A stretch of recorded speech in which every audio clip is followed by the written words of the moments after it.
Hello, everyone. Welcome to another episode of the Richard Lewis Show. I am, of course, your host, Richard Lewis, and joining me today, somebody I have immense respect for, someone whose work I've followed for a long, long time, and yet, despite that, never interviewed, never had prolonged conversation with, always just been in each other's orbit, just nodding at each other, smiling, saying hello. So, with this new series of podcasts, I really wanted to change that. He was one of the first guests I asked for the new wave of content. It is, of course, DoA. So how are you doing, Erik? How's life? I'm doing good. It's and it's hard. I feel like it's hard to say you're doing good sometimes in 2020, but like it's been a challenging year for sure. But I'm doing good. You know, thankfully my friends and family so far have been pretty unaffected by COVID. Like the lights are on in my apartment. Like I can't complain. You know, esports is still happening despite all that. Well, I mean, I don't want to start off on a dark note, right? But I guess, sure. I mean, it's kind of surreal for you because you seem to get out of a pretty big esports gig just before the seismic impact of the pandemic, and for some people that could have been absolutely catastrophic financially. So is everything okay? Yeah, I mean, the funny thing is I'm certainly making less money than I did in the last couple of years. That's absolutely true. And the Overwatch League was a good gig for me financially. And it was fun at times as well. But I even with the way the year's been going, even with having to get down and part of my 2020 plan, honestly, when I left the Overwatch League was to get back to like esports at its most basic level, get back in the trenches, find games I really, love to be a part of that community, help grow communities and things like that. So I planned on sort of like getting back to the basics this year because it's been 10 years since I've, started casting professionally. And I'm like, what am I going to do with the next 10 years, 20 years of my career, And so taking a step back this year was kind of like part of doing that. I didn't plan on taking it all the way back to the very beginning of the career.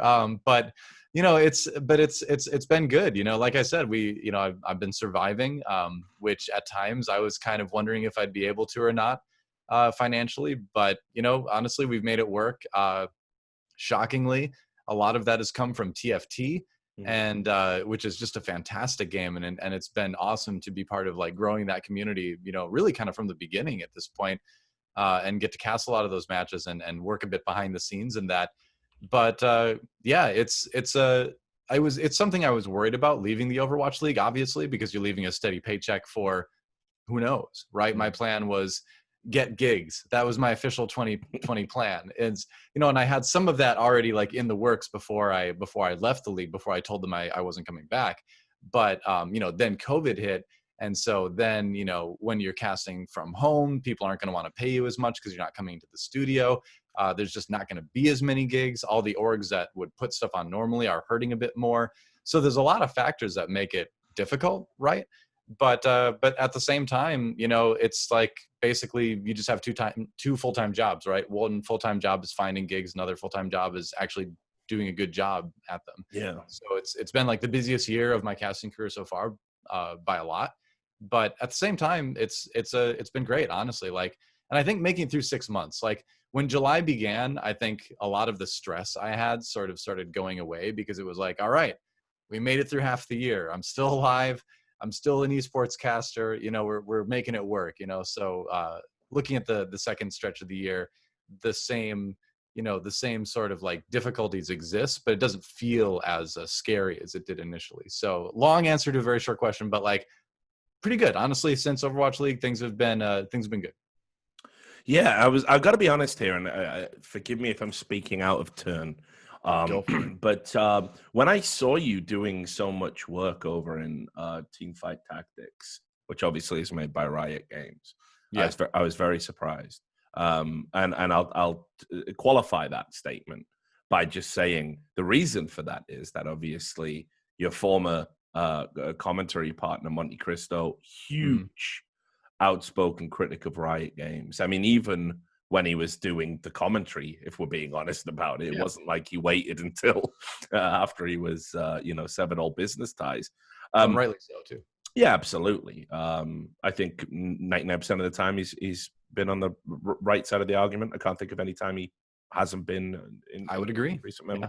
Yeah. Um, but well, the one thing I will say about Riot Games is they have a tendency not to like criticism. And I always kind of felt that despite you being a very intelligent, articulate, human with your own thoughts, I always felt that there was a tendency for people to sort of assume you co-signed anything Monty said or the way Sure. Monty was. And as I a get that. result of that, I expected Riot Games to maybe freeze you out like they've done with other talent in the scene, and yet with TeamFight Tactics it seems to be very much a clean slate. So was that a worry for you? Did that even come up at all? Yeah, for sure. And it was a worry for me, definitely, because obviously, like Monty and I, when we left League of Legends, didn't necessarily part with Riot on the best terms. For a lot of good reasons. I think there were a lot of things that especially Monty had a lot of very good reasons to be upset about, and I agree with those reasons, and I supported him, publicly with that because I think he was right. But at the same time. Even though we're a duo, right, we're still our own separate people, and so I think the literal beef that Monty had with them, isn't quite the same experience that I had. It's tough to say, really, right? Because like I'll support him to the death for like Sure. everything he says, right, as far as that goes. But at the same time, like I don't necessarily need to carry that in my own career, even though I'm talking about. Yeah. And obviously if people watch, Monty and I, we tend to have different approaches as far as how to handle things like that. And I think there's pros and cons to both approaches. But I think my approach has allowed me to have a few more inroads in that I'm not afraid to, be I'm not afraid of like conflict with devs and things like that. And I think if you go all the way back before Monty and I even casted together, you'll see me being very openly critical of things that Blizzard did and all that kind of stuff too. Sure. Like I'm never afraid to take on a dev when I think they're making a mistake, Yeah. But I've always felt that the approach should be, at the end of the day, we all want this esport to grow the best it can, and working together is better than working apart. Now, I will also say that some of the beef between Riot and Monty goes far outside the game, right? It has to do with like the team ownership stuff and all that kind of stuff. And while I was with Monty as a co-caster for a lot of it, and I saw a lot of what was going on behind the scenes, it wasn't something that I was directly connected with. And I think Riot kind of understands that as well. While I'm going to support my friend, and I do think he was right in what he said publicly during all of that. And I'll still defend it. At the same time, that was between him and Riot. That wasn't between me and Riot, So thankfully, they kind of haven't held any sort of tertiary grudges towards me. And I've, spoken to a lot of the people involved. And I think there's a feeling that from their side, they just kind of want to move on with that. And some of those things, I don't know if you ever really can move on from. But for my part in it, I have my own career. I have my own objectives in esports. And, especially now that, we're not co-casters anymore, it's time to kind of take agency, right, with what I'm going to be doing in my career. And TFT is a great game. The people working on TFT have nothing to do with any of that stuff that happened between, Monty and I, even though it's the same company. And, I believe in looking forward, right? So it's been great working with the people at TFT, and I hope to for a long time coming. Well, so how's that panning out overall as kind of a scene? Because I'll be honest, I kind of stayed out from the auto battlers. They kind of felt a little bit faddish to me. I remember binging. Yeah, me too at first. Yeah, I remember binging on Dota, like the Dota chess mod, and played that like solidly for like a week or two, and then kind of like things felt the same after a while. And then when it started getting carved up and Underlords was coming out and Epic Games were going to do their thing, and then of course League of Legends had to get involved with the League of Legends law rather, and create their own version. It was kind of like I think you're splitting a probably limited player base needlessly here, and I don't think we're going to have particularly large scenes as a result of it. I can't speak for Underlords. It doesn't seem to have made waves particularly well. But when I looked at the number of people that were playing TeamFight Tactics, because obviously it's in the client, seems to be a lot of people. Seems to be actually a deceptively popular game. Yeah, I think so. And I know what you mean when it seemed like it was kind of one of those fads. It seemed like the battle royale rush, but like turned up to 11 as far as like everyone's like, oh my gosh, we need an auto battler right now. You know, we got Hearthstone Battlegrounds and all that kind of stuff coming out. And so I started playing Dota Underlords last year during so basically like you and everyone was the Overwatch League basically, you know, between games people would be playing it on their phones, playing it on the PCs in the green room and all that kind of stuff. It really like hit that talent crew hard. Like everybody was into it, right? And you know, I liked it. It was kind of like a fun little pastime. But then TFT came out and I was like, oh, well, this is like the same thing and I'm enjoying it, but it's also like characters I know. You know, I don't really know any of the characters in Dota aside from the ones I invented names for when I casted it in China like years ago, right?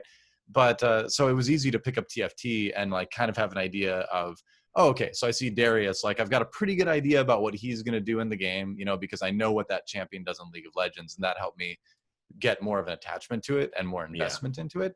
And then I just kind of realized that it's just the best version of auto battlers out there, honestly. Like it's the most complex, but in good ways, right? I think the positioning, the item management system, even the carousel thing adds like this little APM element to it, which is fun. And so I found that it was a much more deeply complex and like gratifying game to play than I expected.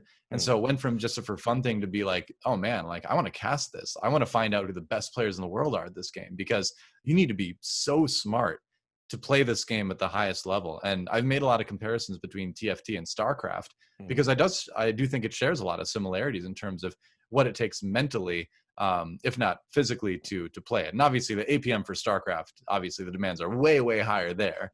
But I think in terms of thinking your way through the average game, it's up there with Starcraft. I really do believe that. And so it's engaged me on a level that I've not been engaged on in a long time in esports, honestly. You know, it's weird as well because I when I've listened, you know, to you talk about it and when you've been doing, you know, streams and stuff, it's perfectly suited to you. I think it's like it's insane how much it is. You know, I'd agree. You realize, you know, when like because I went through a period in my life where I was like essentially a talent hire guy, so it was my job to put together crews for shows, and it was great in my mind. I was like, you know, setting up a heist or something like something way cooler. Get the team together. Yeah, exactly. And you know, I had to watch like, you know, show reels and, you know, all of that stuff to decide who could work with each other and who synergized.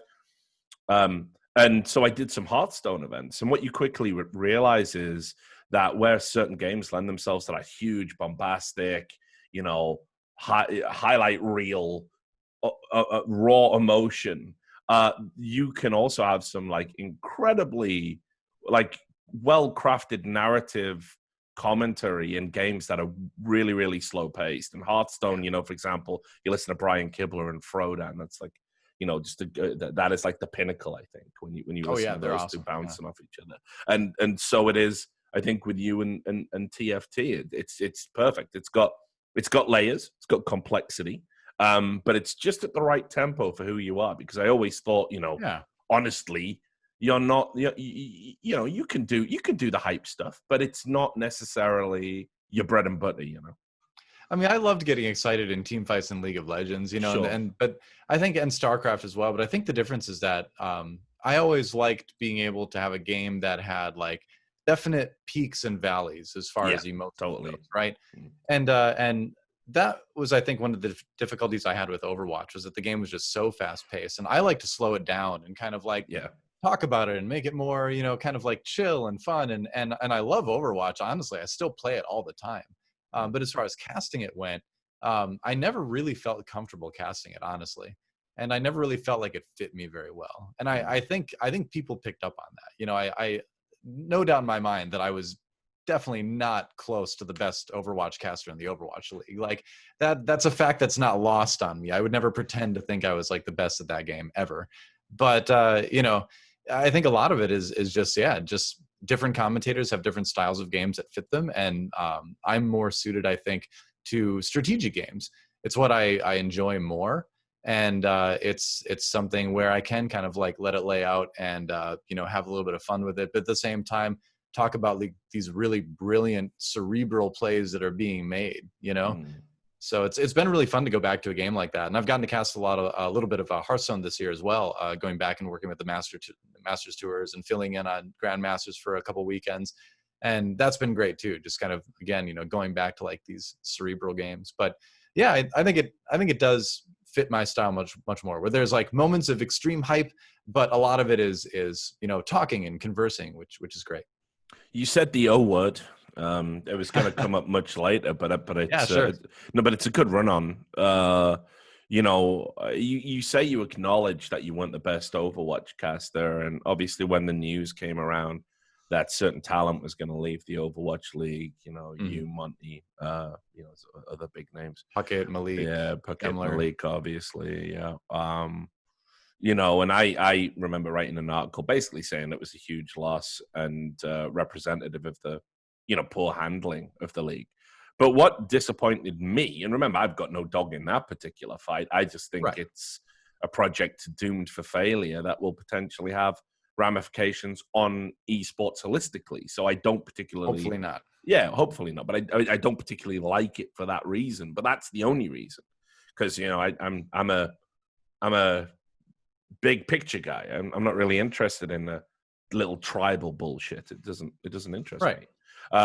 But the reaction from some people to your departure, like, I don't know, it would have hurt my feelings if it were me. The community seemed to be like, he wasn't that good anyway. None of them were. They weren't really true Overwatch. Fuck them. I got the impression even some of your coworkers were a little bit like, right, good, got the pretenders out. We get. I don't think so. I would disagree with that. Yeah, I don't know. I got a vibe. It didn't feel like, it felt like there was some farewells that kind of weren't as genuine as I mean, again, you know better than I do, but that's what it looked like.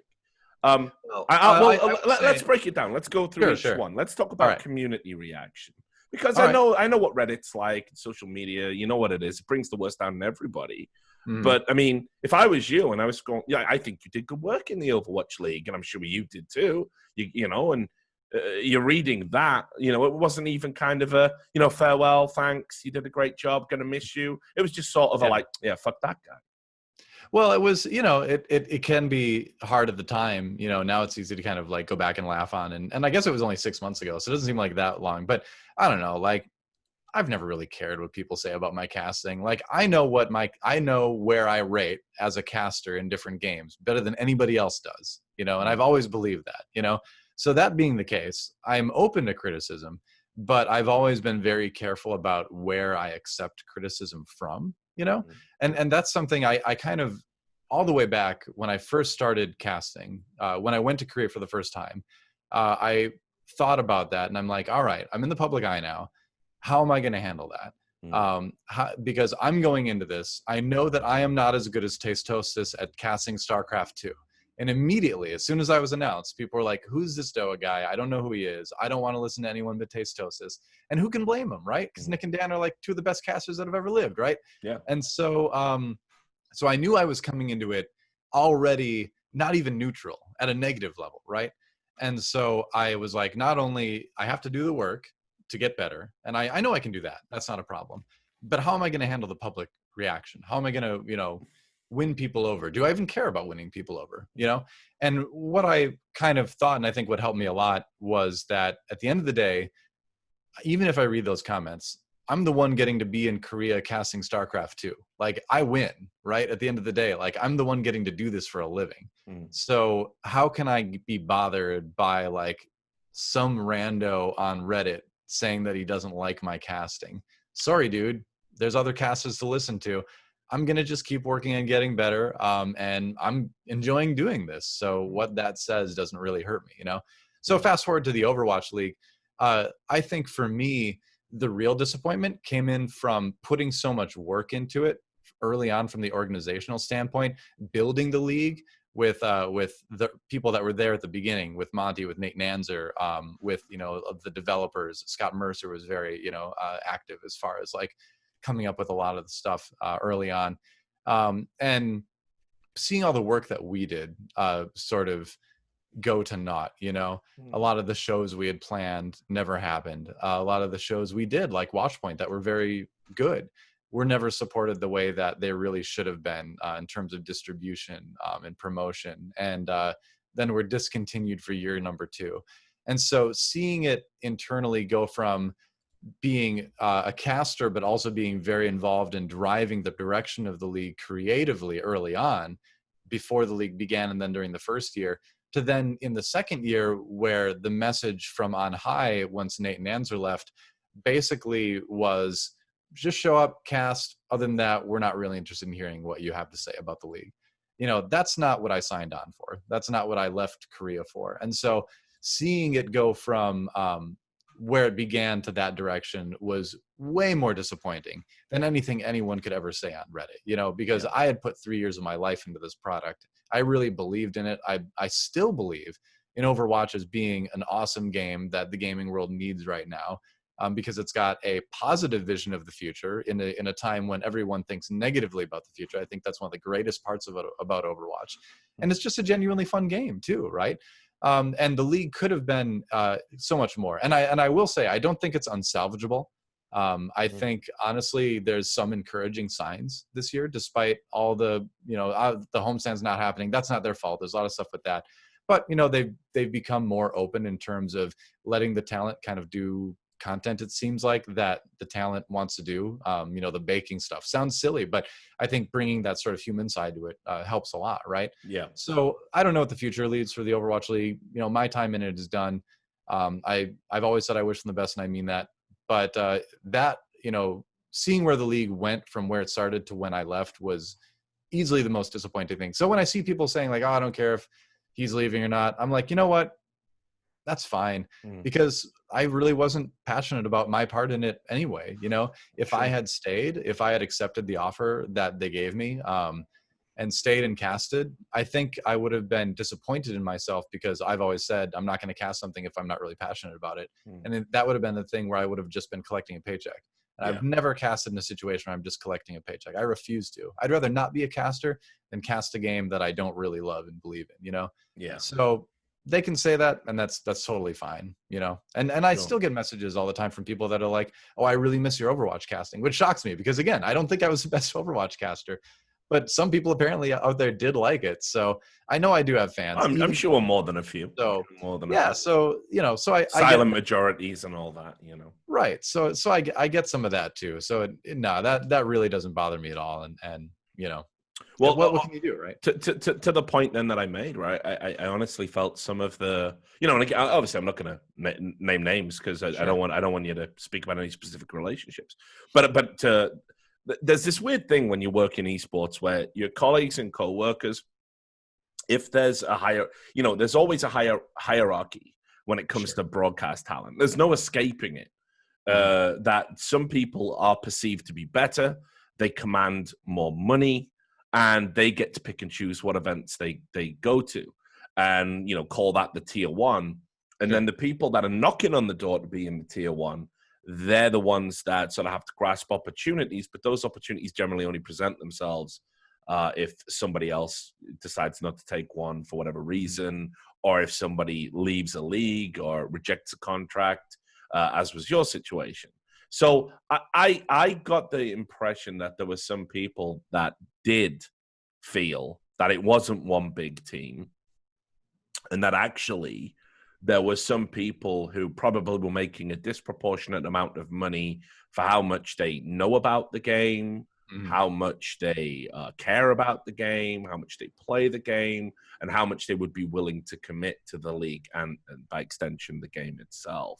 And I think when you guys went collectively, I think I'm sure it was all smiles and handshakes, but just by the nature of the business, kind of felt there were a few people that were a little bit glad that, you know, they'd be able to step up and get more attention, and by the sound of things, maybe even a bit more money for themselves. Is that an accurate perception, or do you think I'm wrong? Well, I mean, first of all, I'll say I hope that Monty and I leaving meant people got more money.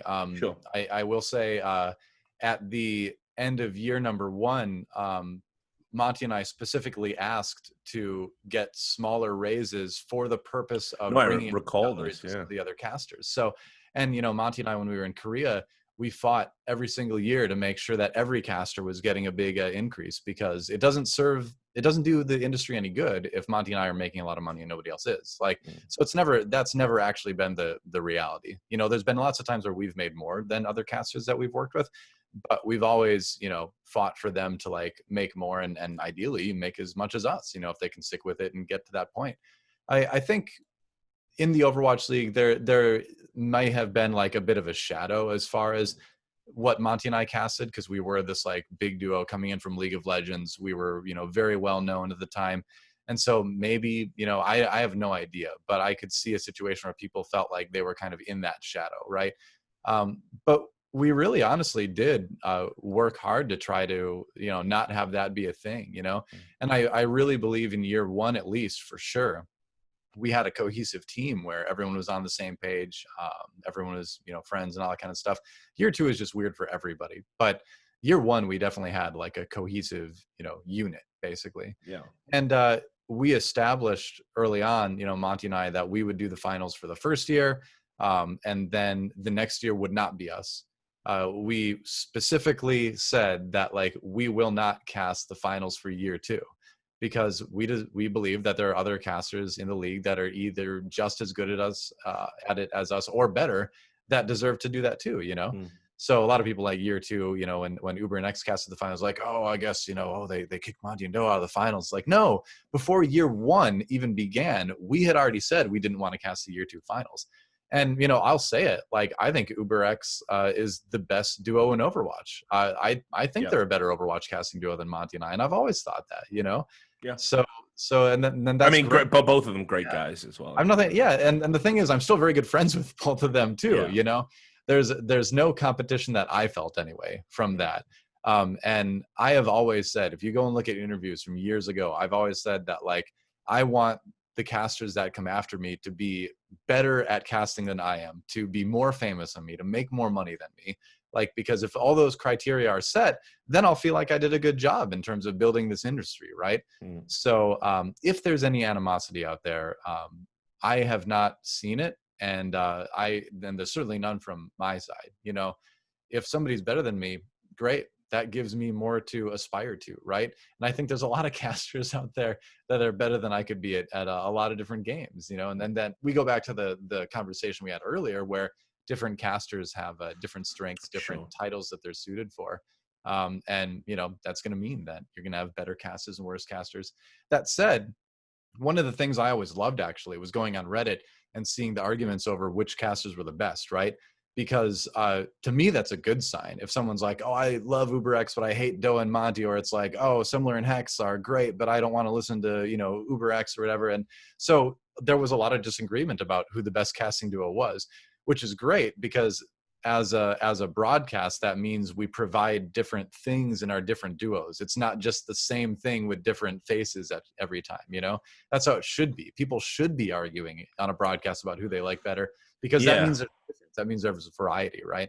So I wish it could be exclusively complimentary. Like the thing that annoys me about the average esports fan is they don't seem to be socially developed to the point where they don't understand that you don't need to put somebody down to pay somebody a compliment. Yeah, exactly. And it doesn't work like that in sort of any other aspect of your life, right? Like if I'm on a date, I don't go, your eyes are so beautiful. My ex, my last girlfriend, her eyes looked like piss holes in the snow. You just exactly. You don't do that. But what happens in esports discussions all the time is, oh yeah, I love DoA and Monty, they're the best. Fuck UberX, and it's like, why are you creating a rivalry? It doesn't need to have that second part. Yeah, exactly. Just cut that off.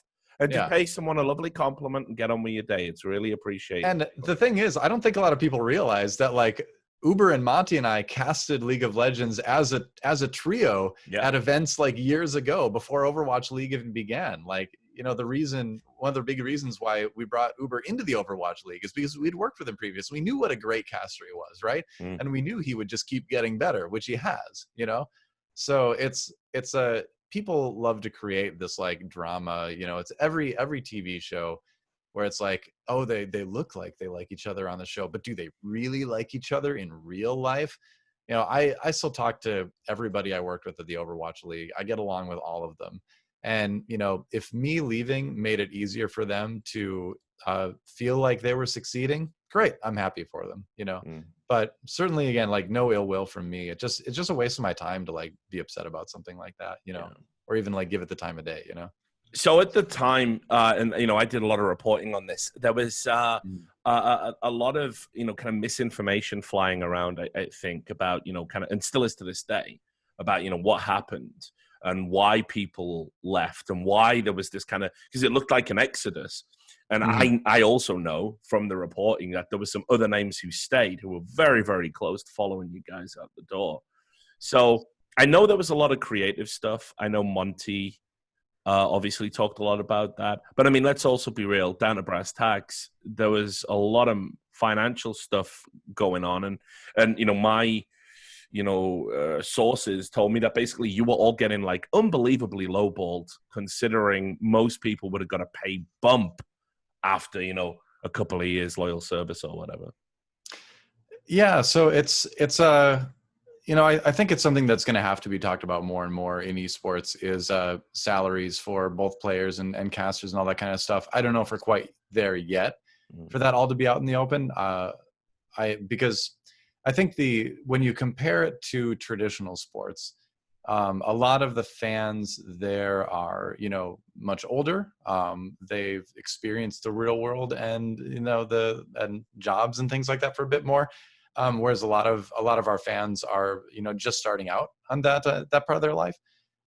So I'd like all that to be out there at some point, and I think we'll get there. But as far as the Overwatch League goes, I have to clear my throat here. As far as the Overwatch League goes, the first big disappointment was at the end of year one, where we had supposedly, you know, met and exceeded by a lot all the metrics they had set for the league. By all accounts, it was a huge hit. We had great viewership. We had, you know, real interest. The league was genuinely good. The product was good. And so we were expecting, a bit of a bump, you know, because you did a good job. You helped build this thing, and it did great by all accounts, as we were being told. But then the news came where it's like, well, no, actually, we'd like to, you know, decrease your salary by a pretty large margin. We're talking 20-25%, you know, and it's kind of a shock, and it's kind of a slap in the face, because, you know, while the money was good, like if people think we're like driving Lamborghinis and living in mansions, we're definitely not, you know. We're pretty, like, I would say, like upper middle class at best, and then you throw LA into that, and we're pretty, you know, rent's expensive in LA. We'll put it that way. No joke. So, you know, so we're definitely not super rich. We're not going to be buying yachts or even going on a yacht anytime soon, right? So to have like a big pay decrease like that proposed was kind of a shock and very upsetting. And thankfully, you know, due to Nate and Nanzer mostly, that was reversed. And you know, I some people got pretty substantial raises at that point that needed it. They had been a little bit lower than they should have been to begin with. And then other people like Monty and I got, you know, small but normal raises, like the type of raise you would get at a normal job. Like I think I got 5% more, you know, which is usually yearly. That's what you would expect from most jobs. Yeah. But then we thought, all right, well, that was weird, but hopefully it won't happen next year. Fast forward to the next year, things, you know, arguably aren't going as great. We had the GOATS meta for a long time, which hurt viewership quite a bit, I think, and hurt like the credibility of the league. 222 came in, but it was a little bit ham-fisted in its implementation. So there were a lot of things going against the league, and towards the end of it, and then the Twitch deal ending and all that kind of stuff. So when it happened again the second time, it was disappointing, but there was like less surprise, you know. but there was no explanation. That's the thing that bothered me, is there was never any explanation. Like if they had come to me and been like, look, here's where we're at. It's just not going well. We need to do this for the viability of the league, and really explained it. That would have been a lot easier to take than just no reason. This is just what it is. Take it or leave it, which is what I got basically. And so that combined with, again, like the creative stuff not going, where I would have wanted it to go, and my involvement with that, despite tons and tons and tons of meetings behind the scene, just begging to be more involved with that. It was just time to go, right? So it is weird. It's still confusing to me, especially that first year, why that had to happen when, we see supposedly the amount of money that's coming into the league. And to be fair, it costs a lot of money to run a league like that, obviously. It costs a lot of money to employ all the people that make that work. But at the same time, like, I don't know. I'm not a numbers guy. I'm not a business guy. I have zero evidence personally of funny business with the numbers, but I am curious about it. I would love to know more about, where all that went when you see teams buying in for 30 million, 40 million. And obviously they're not like writing a check for that. That comes in over time. But like still, you'd think with the amount that they were trying to cut our pay, and that's like peanuts compared to the overall cost of the league and everything going into it. So like, why that? Like, why is that the part that was being targeted? It was very strange. Do you think there was actually a concerted effort to maybe push you out, and they identified that the money would be like it would put them in a sort of win-win in a way, because if you guys left, fine, it's kind of what they want anyway. You're the difficult assholes who are asking for a better product and asking for more input. Oh, I think that was definitely part of it. Yeah. I do feel pushed out, yeah. I mean, I think that was part of it. I think because worst case scenario, you stick around on way less money, right? So so it was a win-win for them, right? At least that's how they saw it.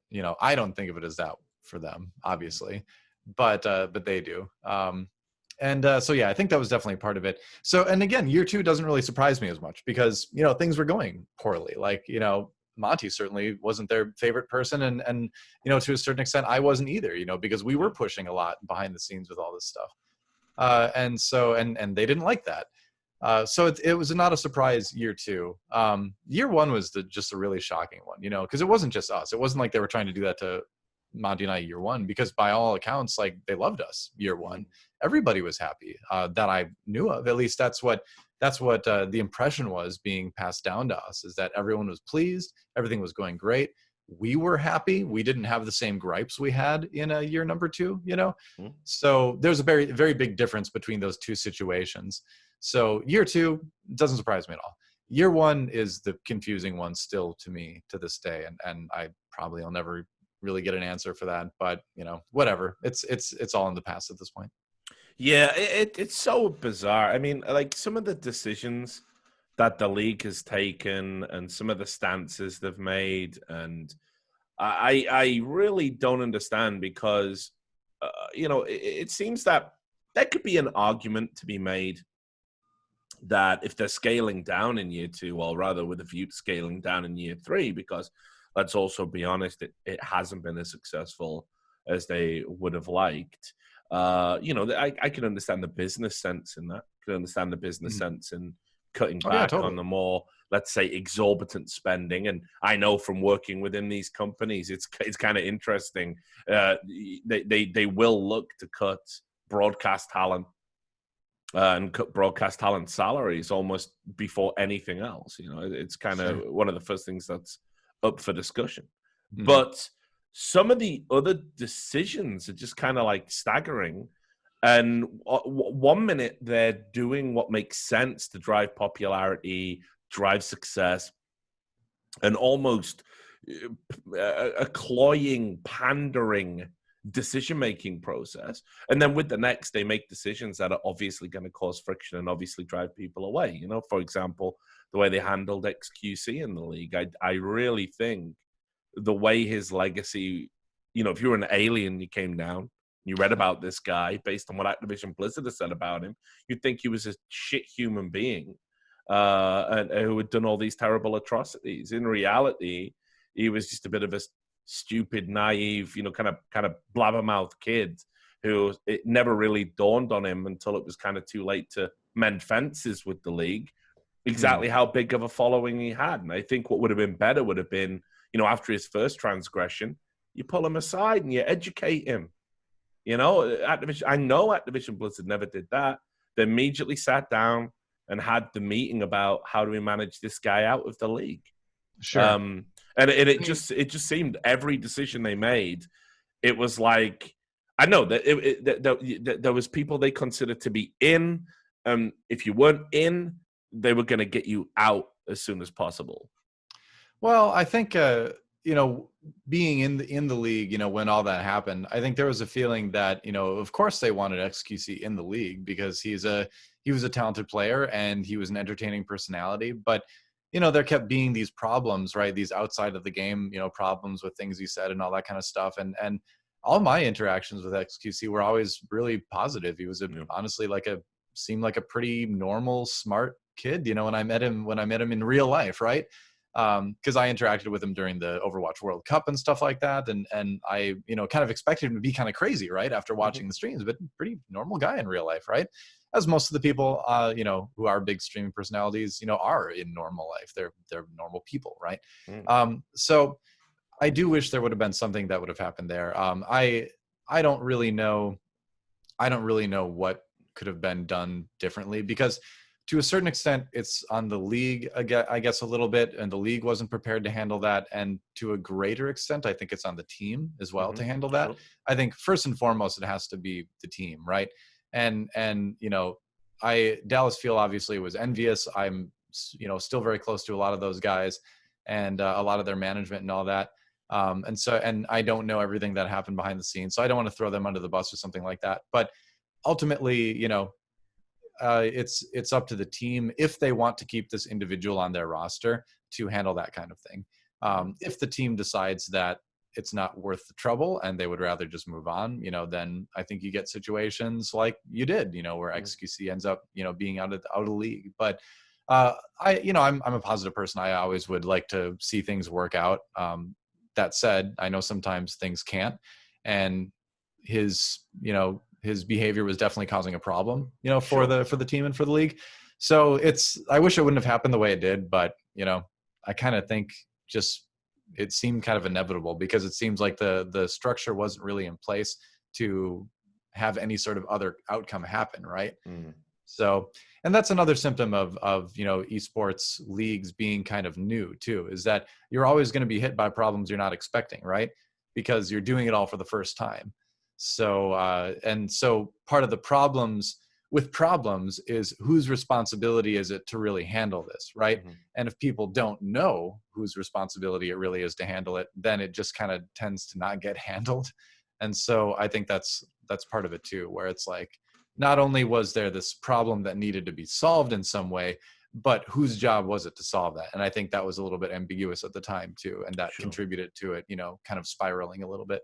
So, was it ever like for the broadcast talent, was it ever kind of like a bit like you found yourself kind of constantly fatigued and face palming a little bit at some of the decisions that were being made, not just from a broadcast perspective, but almost from like the cultural aspects of the game? Again, I'll give you some examples.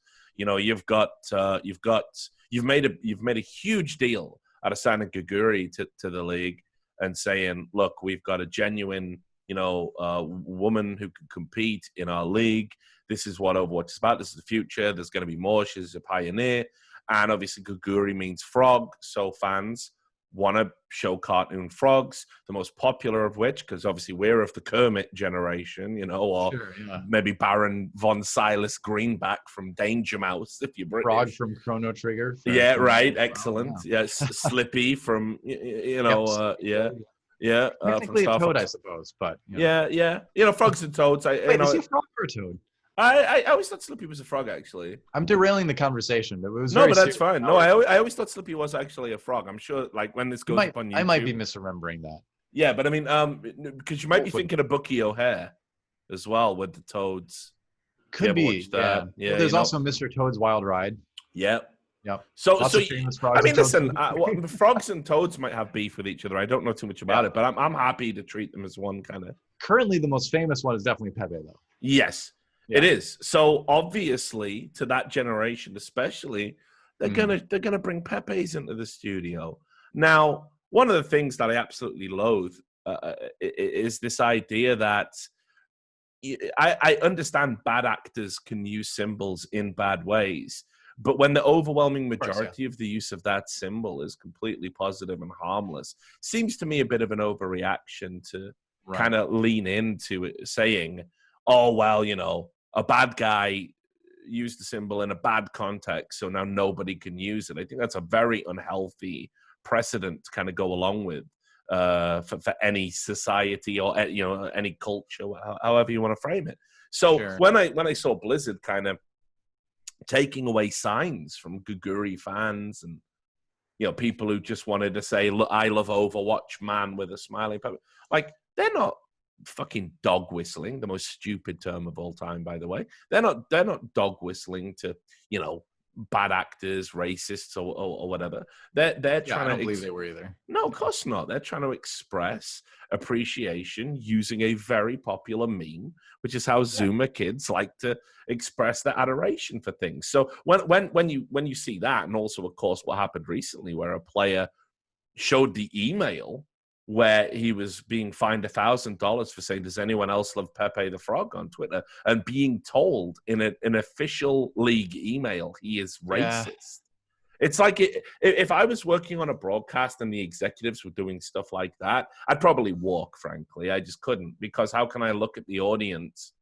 You know, how can I interact with the fans and be like, yeah, we pulled your completely harmless sign that you probably spent hours making to bring to the studio. Well, because, that's kind of, that's one of the problems, you know, that the league ran into, right? Where it's like you have these decisions being made that kind of make the league look a little bit out of touch, kind of make them look, it's like you know, the term boomer and zoomer and all, it's like way overused, but like banning Pepe was kind of a boomer move, right? Oh, 100% boomer move. You know, because like the mass media, like Fox News, you know, all that kind of stuff is like, oh, Pepe, a racist symbol, all that stuff. But like even the Anti-Defamation League has come out and said that, like, no, Pepe is not a racist symbol. It is a cartoon frog that was co-opted by a 4chan campaign to try to convince people that it was in fact a racist symbol. So, you know, by you know, making moves like that, you're basically just saying like, hey, look, we're allowing ourselves to be pranked by 4chan, basically, right? Or so, you know, the trolls are winning, right? So it's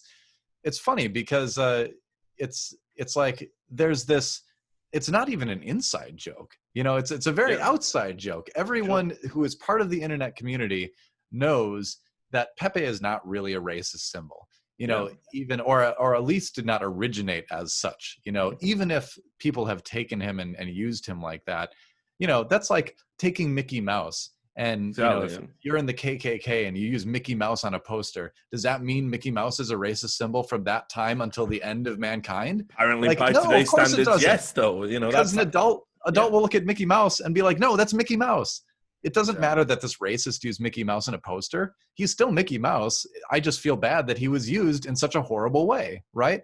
So the same goes for Pepe, you know, and there's actually a documentary coming out about Pepe and all this stuff soon that I can't wait. Well, yeah, because obviously the original creator, Matt Fury or whatever he's called, actually sued Alex Jones for using it and sued, like, I think that's why all the Pepe memes, didn't they get pulled off Twitch as well as a result of that? I have no idea. I don't pay attention. You know, I don't really. Yeah, that's my it's not something I generally concern myself with thinking about. But you know, for the league to do that, you know, it just shouts to the community that they don't get it, you know?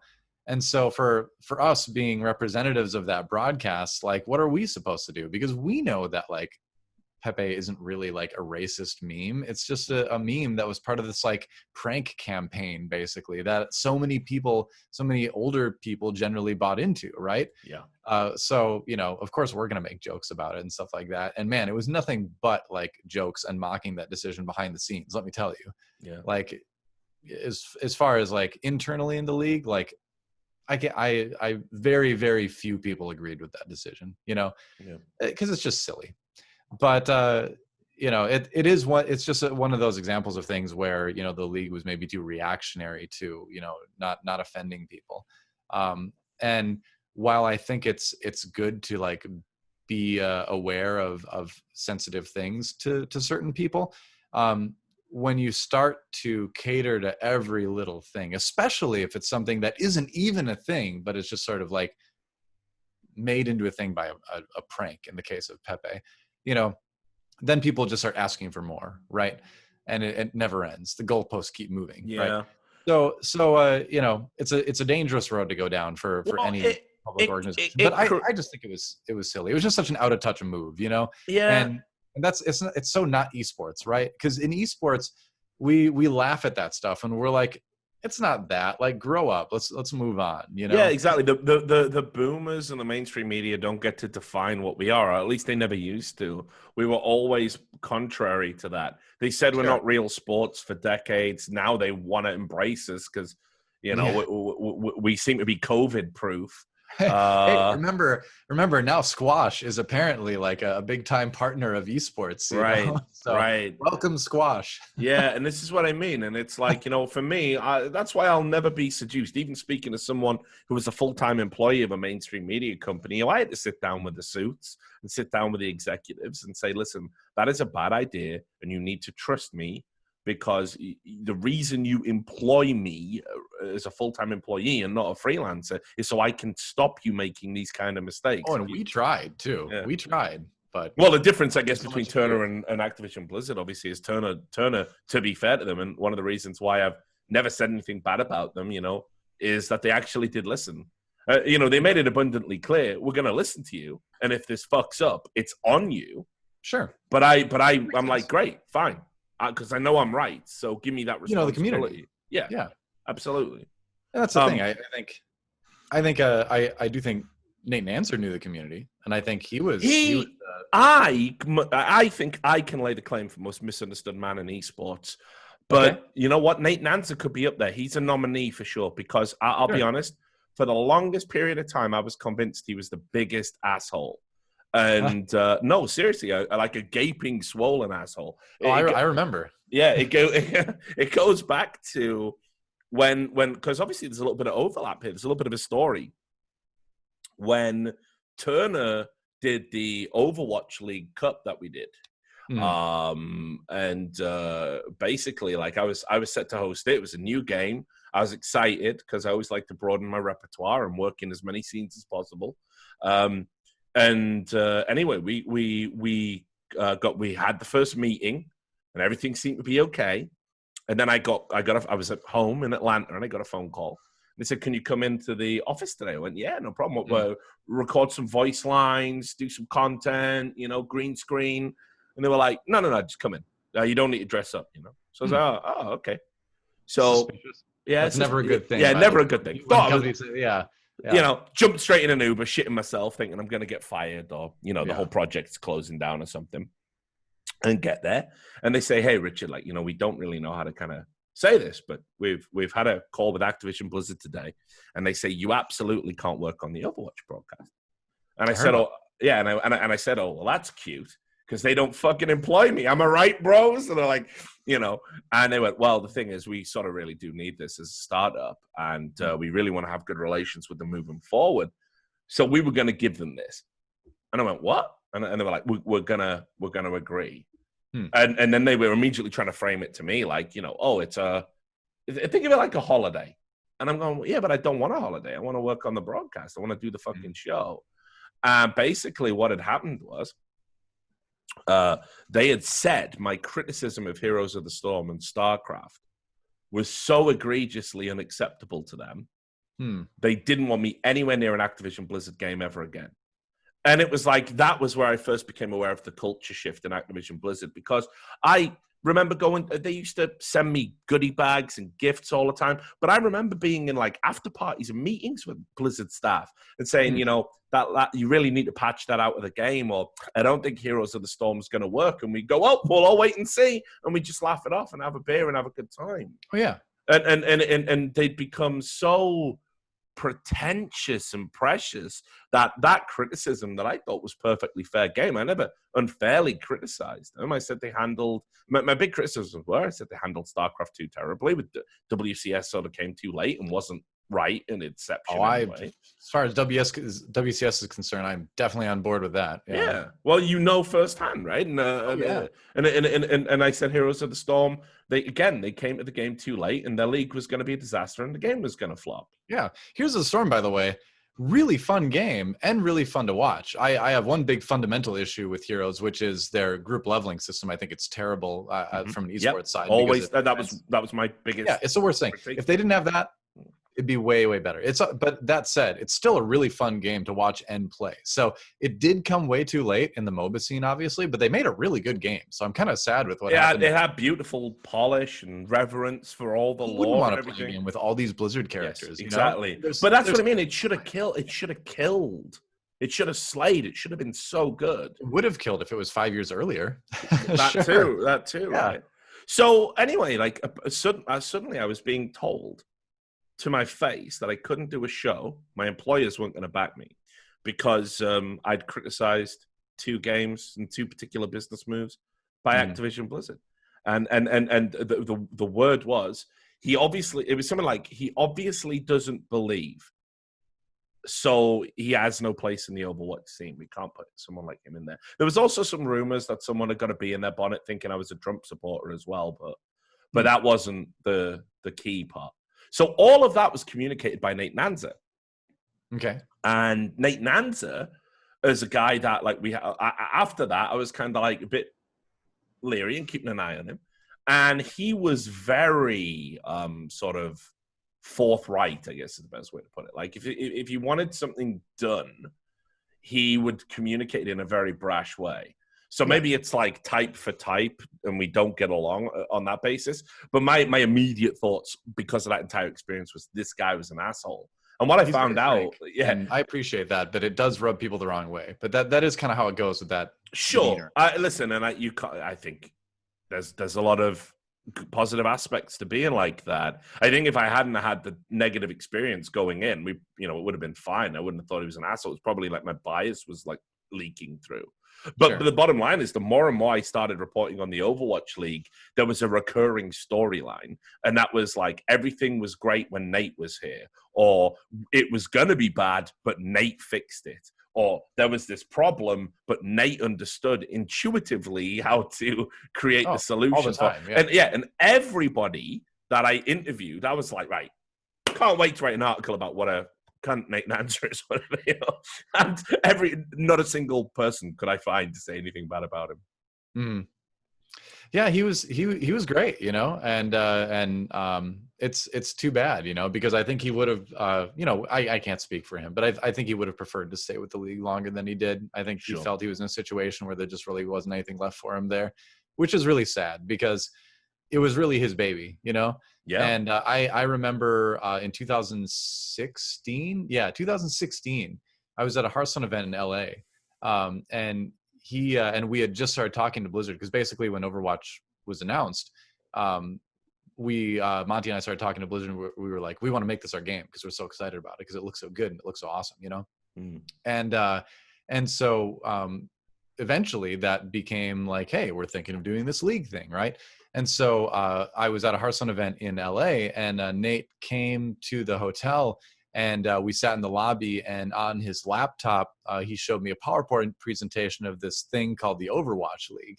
And it was just a very basic PowerPoint, like, we're going to have like city-based teams, we're going to do all this kind of stuff. Like, does it seem like you'd be interested in being part of something like this? And I was like, yes, absolutely. But, he was so excited about it, right? Like, it was the kind of revolutionary structure of it that caught me, but it was also like the way he talked about it. It was a combination of enthusiasm, but also extreme confidence that it could be done. He immediately struck me as somebody that I wanted to work with, right? And it was such a cool idea. So I remember what the Overwatch League was like at the very, very beginning, when it was literally just a PowerPoint program, And so, and I know, and he was the one guiding me through the PowerPoint, right? So it's really tragic that, he's not part of that anymore. And the league isn't what it won't be what it could have been without him. Even if it does go on to be successful, it won't be the same thing, you know? So that's sad. But yeah, no, I've never had a bad thing to say about Nate Nanzer. I always really enjoyed working with the guy. Yeah. Well, on that note, you know, I don't want to make it all about the Overwatch League, right? Especially since you've moved on from it. But I just think it's such a fascinating thing. I think in the same way we look back at CGS. Yeah. Well, to be fair, it's something that like I still think about a lot, you know, because when you put something, when you put so much of your career, you know, if I've been in esports 10 years and I did Overwatch League for 3, that's 30% of my career that essentially amounted to nothing, right? Where I put 3 years of work into it, and you know, the league didn't end up going in the direction I was hoping it would go. I personally didn't achieve the level of skill as a caster in the game that I was hoping to achieve, and so it's you know, honestly, like it feels like a big failure, honestly. And you can't have a career without, you know, you can have big successes and you'll have big failures, right? You got to have both. It's really rare to only have one of those things. So, you know, it was great to be like on top of the League of Legends scene and get to enjoy that and, you know, do all that. But I think it was perhaps ultimately more valuable in the long term to go through an experience like the Overwatch League. So it's something that, like, you know, yeah, it's done. And to a certain extent, I have moved on, you know, but it's something I still think about a lot because it's a source that I can use to, you know, learn a lot from, right? And I still like Overwatch. I still like the game. I don't watch the league very much, you know, but I still play the game, and I still talk with like everybody that's in the league. You know, I'm in a World of Warcraft guild with like a lot of the people in the talent pool of the Overwatch League. I play with them twice a week, you know. Do people still guild? Oh yeah, totally. Yeah, we've got a great guild. We're Mythic Raiders, man. We got 6 out of 12 down in Mythic Ny'alotha. We're skilled psycho gamers. But yeah, so like I still hang out with all those guys. Like I said, like it was time for me to move on, and there was a lot of stuff I was upset about. But I think it's really important to make sure that you direct your anger where it should be directed, right? And my anger is not at the league at all. It's at certain people, you know, who I feel are not leading the league in the direction it should go. So, you know. Well, on that note, you said earlier that you think the league can be salvaged. So we definitely differ here. So what would be the DoA fixes if you, again, maybe just 3, because I'm sure there's dozens. But if you could come in and, you know, let's say all of the deadwood is cut and Bobby Kotick himself picks up the phone and goes, "Listen, Erik, mate, I'm really sorry about everything, and I now realize that you are the genius to guide the Overwatch League to the promised land." What are the first 3? And you go, "Yes, Bobby, absolutely." What are the first 3 things, big changes you would implement? Well, I mean, next year I think we would jump right back into the homestand model, right? You would do the events on the road like you planned on doing in 2020, and you know, that's not the league's fault. That's just the way the world is in 2020. So getting back on track with that, I think, would help a lot. Obviously, I think one of the things that I mentioned earlier that's good about this year is that by being online, it's forced the league to kind of loosen up a little bit. And I feel like when I do watch, I see the personalities of the people, the talent coming through more. And they've done like various fun things here and there, like the baking stuff and all that. And so if they take that attitude that we can make more person-centric, fun content that you know, aren't just recap videos and stats videos and all that kind of stuff, go back to more of that. Like if you look at Watchpoint, we did so much like fun sketch comedy and all that kind of stuff. I feel like go back to more of that next year. You know, that'll improve things too, because just like, and I mean, you can even look at traditional sports and they have that kind of stuff. Oh, sure. Because it brings personality. It's not like that's even unique to esports, right? So, you know, you bring more of that stuff back. And I think the other thing is you fix the format. And, you know, and again, you know, this goes back to me mentioning there are some positive signs, which they have done some work in the tournament stuff they've introduced. Yeah, I was just going to say, do you not think they have fixed the format now with what they've got? Exactly. Yeah. So honestly, a lot of my big fixes are kind of already in the works, which is great to see. And that's another thing that leads me to say that, you know, it is salvageable. It's got a good game that's based on, and there's going to still be a lot of interest there. Right. I mean, everyone was telling them that the initial format for this year was boring and bad and terrible, and it would never work.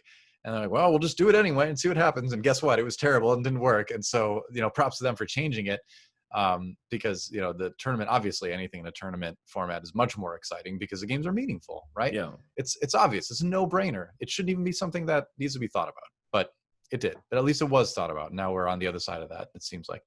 But I think my biggest concern going forward for the Overwatch League and for Overwatch is honestly Overwatch 2.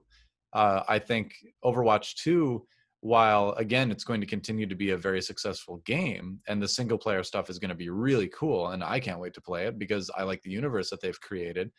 On the esports side, what does it's it always offer? seemed a little bit slow in terms of the development for that. In terms of, things like new game modes, I think is especially a big one. And Overwatch, to be fair to the developers, Overwatch being an ability-based shooter is extremely difficult to come up with new game modes, because you basically need to invent a lot of new stuff that's never been done before, because a lot of the traditional game modes, like Capture the Flag, just don't work when you've got all that ability stuff in the game, I think another part of it too, and funny enough, I just was reading on competitive Overwatch on the subreddit today, comments that Jeff Kaplan made where he wanted to see the champions go from being more mobile oriented to FPS oriented, which is something that I know because I know him personally. I know he's wanted that for a long time, and there were various factors that made that hard to achieve, because there's certain timelines in terms of hero development that are hard to deviate from once they're set. There's a lot of stuff going on behind the scenes that people don't think about that does affect that, and they do deserve a little bit of credit for that. But the fact that the hero design went so far on the MOBA trajectory hurt the game a lot. And so the game needs to be an FPS again. And there need to be more game modes, there needs to be more variety, get rid of, probably Assault, I would guess, 2 CPE, right? And, put in something new. So the fact that in all the announcements, it was just the push game mode announced, and that was really kind of the only esports thing I've seen yet out of Overwatch 2, where I was hoping that, and this is getting into my vision in my tangents and all that kind of stuff, but I always saw Overwatch as sort of a fighting game almost, right? Smaller cast of characters. Don't try to compete with MOBAs. Don't try to be League of Legends. You don't need 104 or whatever, Yeah, you don't need that. Have a small cast of characters that are very polished, very highly tuned, and make them like fighting game characters. In that you pick your character, you master it. You've got a couple alternates, but you've really got your main, Sure. And so Overwatch 2, in my opinion, should be an opportunity to revamp the roster, right? Drop the characters that weren't working, add in a bunch of new characters, rework some other ones, and, keep the game fresh in that way, right?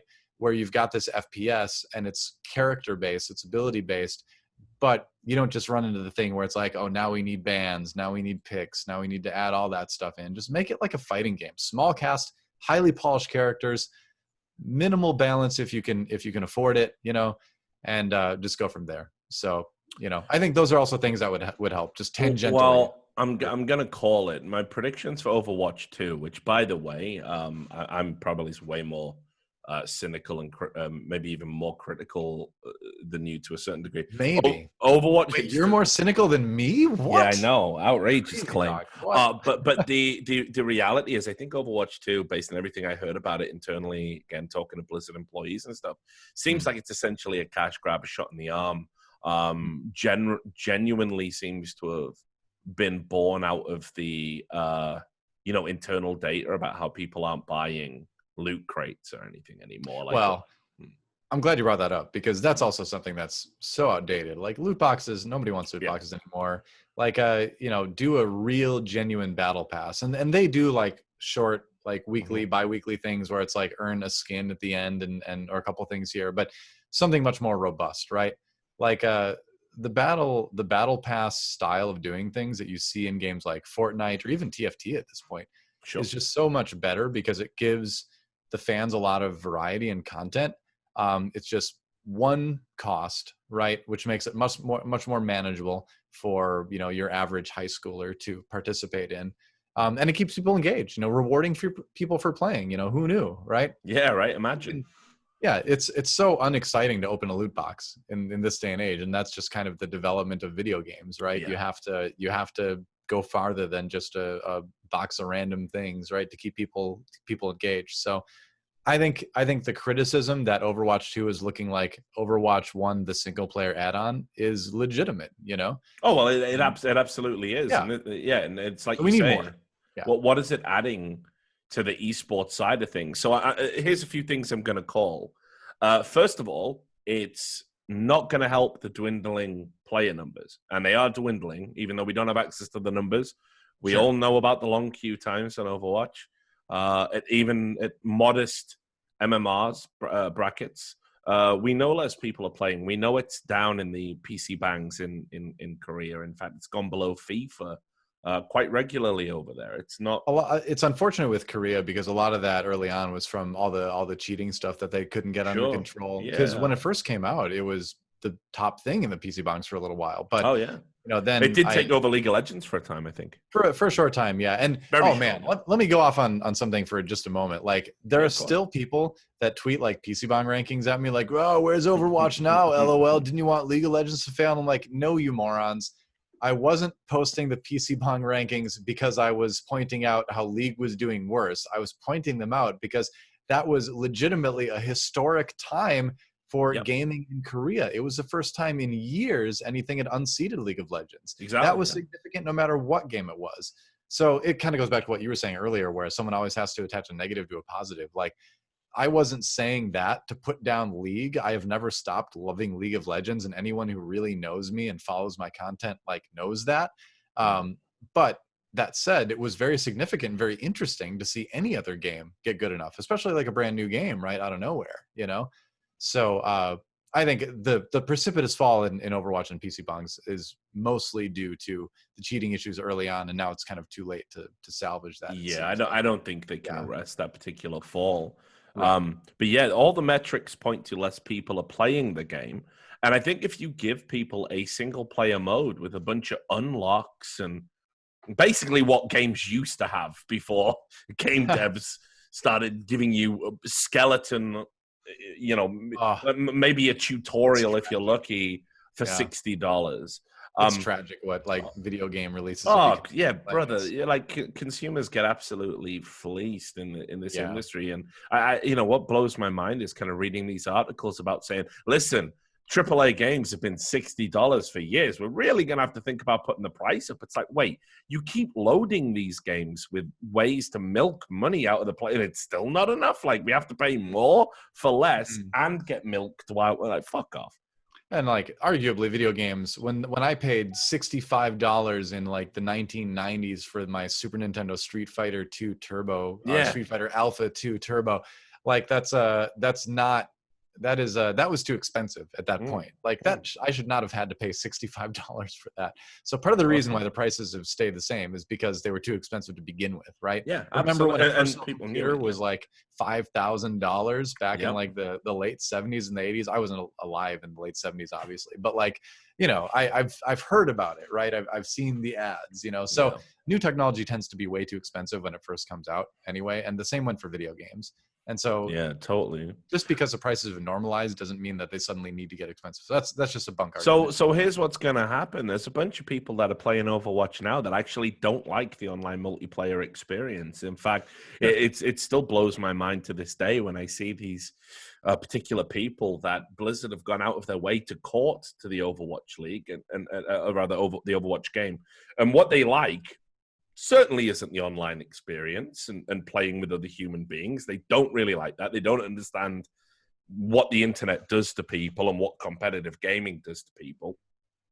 And if I'm not justifying all negative behaviors, but I think we're maybe going a little bit overboard in kind of like, toxicity is the worst thing ever. It's like some people are just having a fucking bad day and they run into the wrong person in the wrong game. You both got mute buttons. When I were a kid, if two kids couldn't play nice on the playground and it flared up all the time, the teachers would come along, clip you around the ear and say, right, well, if this happens again, next time we're just going to put you indoors and neither of you get to play. And then you realize, like, fuck it. Yeah, we better. I want to play 15 minutes of football. And sometimes it seems like some of the stuff they put in games to reduce toxicity is sort of the virtual version of that to a certain extent. Yeah. So there's two you know, I'm of two But the minds. problem is you have to enact. That's the thing. Right. Often it's you who has to buy in and press the button.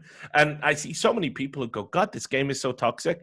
But they sit there and they argue and they precipitate the toxicity when they have all the tools to neutralize it. And, Sure. and I think in the same way that there's probably a little bit of catharsis for the kid who gets bullied at school, but he's really good at video games. So he goes online, he sees someone who's bad, and it's their turn to be the bully. I also think as well, there are some people that are like, I could just mute this and get on with my day, but instead, like, I'm gonna make this a big deal and argue back and make this a way bigger deal than it has to be. But anyway, side issue. Sure. What I'm driving at here is, I think there are a lot of people who play Overwatch online that don't actually want to, and having the option of having all of the lore, all of the characters, all of the gameplay, but in a PvE setting. Well, they're never going to play online again. I honestly think that's going to happen. I honestly think that's going to happen. And I think it's going to hurt the esports, kind of catchment a lot more. And then the other thing I'm going to call, and you might have a bit more insight into this than I do, is that, the way they've been talking about how if you own Overwatch 1 and you don't buy Overwatch 2, you're still going to be able to play against each other. You're not going to have to be forced to upgrade. Sure. And Overwatch 2 players are going to be able to play with Overwatch 1 players, but Overwatch 2 players are going to get better looking graphics. Right. First of all, implementing that, I think that is a lot more complex than they're making it sound. And second of all, I think the integrity is going to be harmed of the game through that. I think someone somewhere is going to get an advantage. Like, it'll be Overwatch 2 players get better FPS rendering on certain maps, or it'll be something like that. And as a result, I don't know. It's gonna create a lot of animosity. Ideally, that wouldn't happen, but yeah, I can definitely see where there'd be scenarios where that'd be possible. I think to me, like, I love that they're putting in a single player campaign, because again, the lore is so deep, the world is really cool and all that. But at the same time, it is sort of a departure from, I think, the initial spirit of the game, which was to create something that was sort of like a throwback to the action FPSs, like the fast-paced FPSs of old, like Unreal Tournament, Quake 3 Arena. Yeah, right. Those fast-paced sort of like energetic competitive games, right? So Overwatch 2 being mostly focused on the opposite of that, right? The PvE side, to me, does feel a little bit against the spirit of why the game was made in the first place, which is why I've so far been kind of disappointed with what I've heard. As excited as I am to play the single player stuff, because I love that stuff too. Again, like, Overwatch is about competition, right? It's about being on a team together, competing with another team of players, and I want to see that be the focus of Overwatch. Because my concern is that those players are going to feel kind of left behind, right? Where it's like, they're going to have that feeling where it's like, well, I guess they're really just not super interested in developing the PvP side of Overwatch now, because now we're going to have a PvE and a PvP side, right? So the PvP side of Overwatch they might feel like it's kind of getting left behind, even if there is this Overwatch League and all that kind of stuff.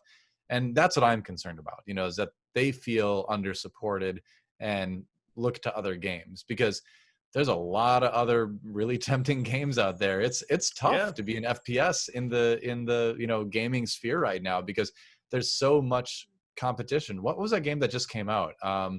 Hyper something. I'm exiting my full screen because I have it on my desktop. Go on, get the name. It's fine. Yeah, it's where is it? Because I just started playing a little bit. Hyperscape. Yeah. Oh, okay. And it's really fun, but that's a VR kind of thing, but it's yet another FPS, right? I can't keep up with the battle royales personally. Oh, I know, right? Like, there's too many. I promised myself I tapped out after Apex. I'm not doing it. I love Apex was fun to play too, but my favorite was Realms Royale before they yeah, I know. I loved Realms Royale, like the idea of like having a fantasy based VR and like magic and spells you picked up and upgraded, and then like crafting like legendary stuff, but like people knew you were there, so you had to kind of defend it while the forge was going. That was so fun. That was such a great take on the genre, and then it kind of fell by the wayside, unfortunately. Where that was High Res published that, right? I think so. I can't. Yeah, I think that's High Res.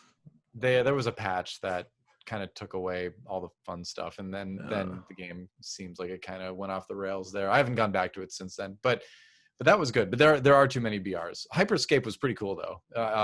You should check it out. They've got some interesting mechanics in it. Yeah, I'll give it a look, but it's gonna be one of those like install. I never have time to play any of the stuff. But that's the thing; those games lend themselves so much to time investment, and the older you get, like, I mean, look, I'm a Dota player now, baby, so I can't. Like that takes up every waking moment. Like there's a patch every week for that, and then a big patch like every few months, and it's a fucking insane game to learn anyway. So I can't stack a battle royale on top of that, and then imagine playing an auto battler on top of that, and then there's only so much. TFT, like there's patches every 2 weeks, man. It like I know, I've seen them. To keep up on, it's wild. It's wild, but it's fun. Like there are like big patches and little patches, so it's not like a massive change every single time, but it's significant.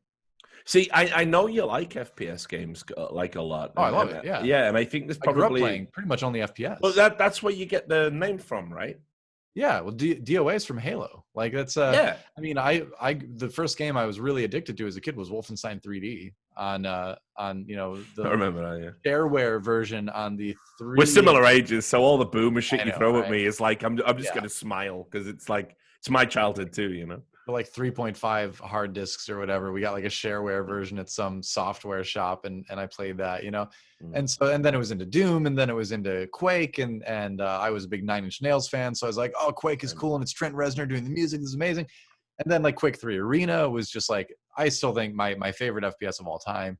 And then Unreal Tournament I played to death, a little bit of Counter-Strike like the original.